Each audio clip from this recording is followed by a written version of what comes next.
LK अस्पताल में कथित चिकित्सकीय लापरवाही के दौरान महिला की मौत के मामले में न्याय की मांग को लेकर मृतका के परिजन आज शिमला स्थित लोक भवन पहुंचे। इस दौरान मृतका सीमा शर्मा के पति हंसराज और अन्य परिजनों ने हिमाचल प्रदेश के राज्यपाल को एक ज्ञापन सौंपकर मामले की निष्पक्ष एवं स्तरीय जाँच करवाने तथा दोषियों के खिलाफ कड़ी कार्यवाही की मांग उठाई है। परिजनों का आरोप है कि अस्पताल प्रशासन और चिकित्सकीय स्टाफ की कथित लापरवाही के कारण 44 वर्षीय सीमा शर्मा की जान गई। उन्होंने कहा कि परिवार गहरे सदमे में है और उन्हें अब तक न्याय नहीं मिल पाया है। ऐसे में मामले की निष्पक्ष जांच कर सच्चाई सामने लाई जानी चाहिए ताकि दोषियों की जवाबदेही तय हो सके। मृतका के पिता हंसराज ने कहा कि उनकी पत्नी को उपचार के लिए अस्पताल में भर्ती कराया गया था, जहां पथरी के ऑपरेशन के दौरान उनकी तबीयत बिगड़ गई और बाद में उनकी मृत्यु हो गई। उन्होंने आरोप लगाया कि ऑपरेशन के दौरान अत्यधिक रक्तस्राव हुआ, लेकिन समय रहते उचित चिकित्सकीय प्रबंधन नहीं किया गया। उन्होंने कहा कि यदि समय रहते आवश्यक कदम उठाए जाते तो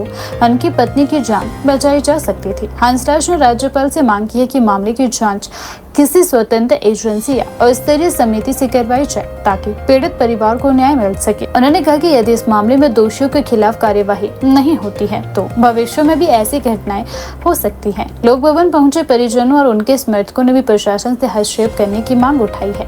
उनका कहना है कि स्वास्थ्य संस्थानों में मरीजों की सुरक्षा और गुणवत्तापूर्ण चिकित्सा सेवाएं सुनिश्चित करना सरकार और प्रशासन की जिम्मेदारी है। यदि किसी स्तर पर लापरवाही हुई है तो उसके लिए जिम्मेदार लोगों के खिलाफ सख्त कार्यवाही होनी चाहिए। ज्ञापन में राज्यपाल से अनुरोध किया गया कि मामले की निष्पक्ष जांच सुनिश्चित की जाए, दोषी पाए जाने वाले अधिकारियों एवं कर्मचारियों के खिलाफ कानूनी कार्यवाही की जाए तथा पीड़ित परिवार को न्याय दिलाया जाए। परिजनों ने कहा कि जब तक उन्हें न्याय नहीं मिलेगा तब तक वे अपनी आवाज उठाते रहेंगे।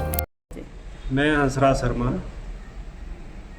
गांव चुनाड़ से और तहसील अक्की डिस्ट्रिक्ट सोलन से आपके बीच में प्रेजेंट हुआ हूँ। तो मेरी जो घरवाली थी वाइफ सीमा शर्मा, वो सिविल हॉस्पिटल अर्की में अपने इलाज के लिए गई और उसको 12 mm की पथरी जो है डिक्लेयर हुई थी। उस दौरान जो है जिस दिन हमारा ऑपरेट होना था, हम 18 तारीख को वहाँ पे गए। 18 और 19 को हम वहीं पे रहे। उनके सारे पैरामीटर चेक किए गए। उसके उपरांत उनका क्या नाम होना था, ऑपरेट होना था। तो उस दिन भी उन्होंने सारे चेक किए, फिर भी सारे क्या नाम पैरामीटर ठीक थे। कोई बीपी नहीं था, कोई शुगर नहीं था। और उसके बाद ओटी के अंदर गए 10:30 बजे के आसपास। फिर हम तो बाहर ही रह गए, ओटी के बाहर। हमारे को तो अंदर जाने की क्या नाम नहीं है, परमिशन ना दी उन्होंने।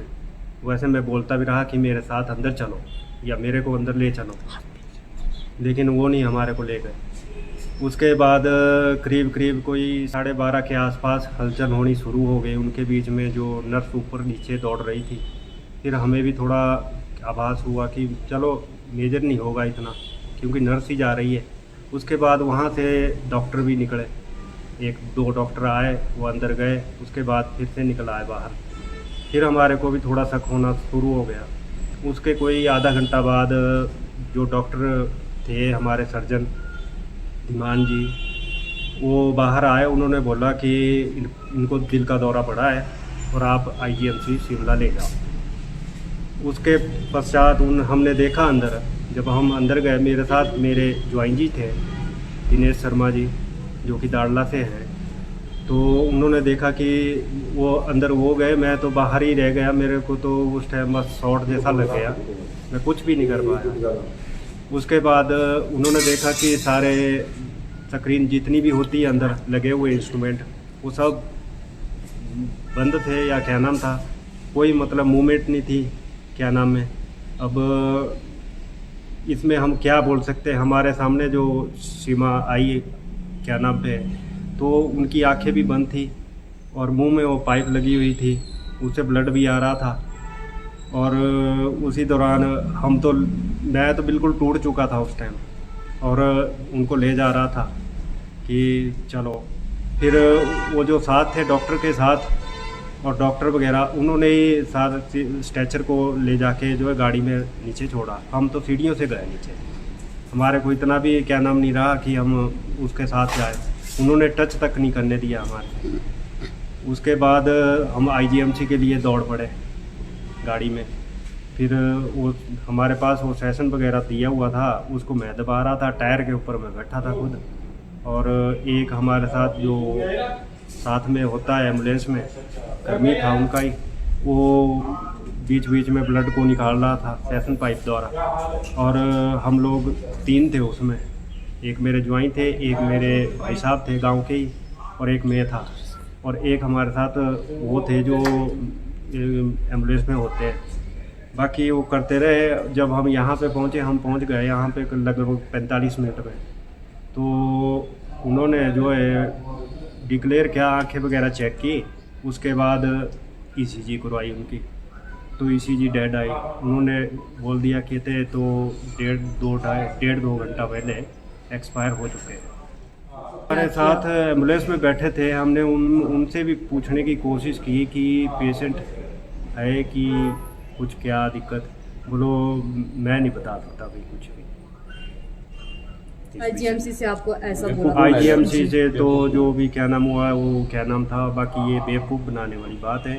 हमारा जब पेशेंट हरकी में ही डेथ हो गया था, हमारे को बता देते। जब हमारा पेशेंट सीरियस हुआ, हमारे को उस टाइम बता देते। अंदर जाके होता ही है सबको कि लास्ट टाइम में किसी का मुख दिख जाए। अब तो क्या बोल सकते हैं उनको, ये उनकी बड़ी नेग्लिजेंसी है इस विषय में। सीएमओ वगैरह से कोई बातचीत नहीं हो पाई, ना उन्होंने कभी मेरे पास घर में भी नहीं आए कि आपके ऐसा हुआ है। चलो होती है, सिंपैथी होती है सबको, तो ऐसा कुछ भी नहीं हो पाया। स्वास्थ्य मंत्री जी का बयान तो अब क्या ही बोलूँ मैं उनको, मंत्री किसने बना दिया उनको इतनी भी नॉलेज नहीं है कि पानी पीने से अगर ये पथरी का इलाज होता तो लोग हॉस्पिटल में नहीं जाते, वो घर में पानी पीते। होप होती है, अब उम्मीद ही की जा सकती है कि राज्यपाल जी हमारी सुनेंगे। हमारी सुनी उन्होंने जो भी व्यथा है, अब हम पे तो बीती।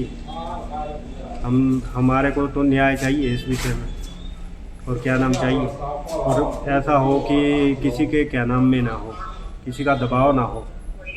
अब इन्होंने जितनी भी टीम वगैरह गठित कर रखी है वो सारी वो लोकली ही है, वो एक ही घर के है करीब, इसमें कोई फेरबदल नहीं है।